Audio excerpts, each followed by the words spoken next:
Hi, I'm Pastor Grant, the chaplain at Country House in Wilmington, Delaware. Have you ever thought about your past?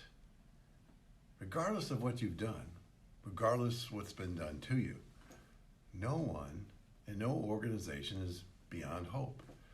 That's the great hope of the Christian message. You know, there's no amount of sin, no depth of sin, or a number of mistakes in the past that can trump the grace of God. If you question that depth of your sin and your past as being something that would hinder you, let's remember the story about Paul, who was at the time Saul, the brash Pharisee from Tarsus. When the Lord saved him, he didn't put him on probation. The other disciples did that. No, God gave Saul a new name and in the process made him a new creation. That's what makes grace so amazing. Maybe you remember the story in Acts in the chapter 9, verses 10 through 19. And in that story, Ananias was asked to go bring Saul on board, to go free him from his blindness that the Lord had put on him. And Ananias was afraid to do so because, well, he knew of what a brutal man that he was. But the Lord told him go, and he went. And in that process, even though his past was soiled, just like Saul, anyone can find a new beginning with God.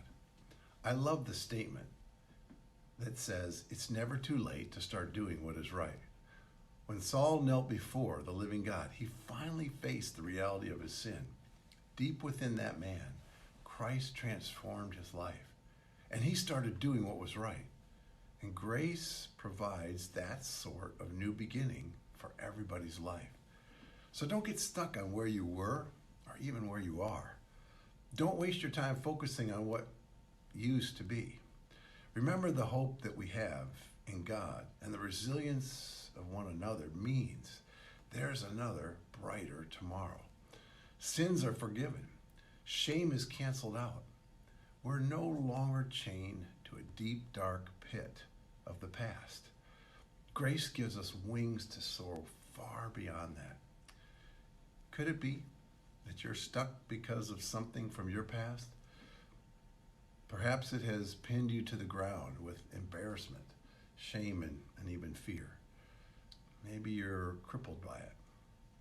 Do you feel like the best you can do is to simply limp through the day each day, hoping for a painless end? This way of thinking is from the enemy, Satan. He loves to push your nose in the dirt, hoping to make you miss the marvelous claim of his grace.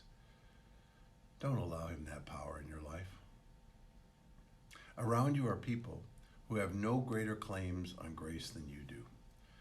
And the Lord mercifully brought them out of their pit of sin. If he could turn a Saul of Tarsus, who was engaged in murderous rampage, into a Paul the Apostle, who preached and lived the message of grace, just think what he can do to you. He can change your life too.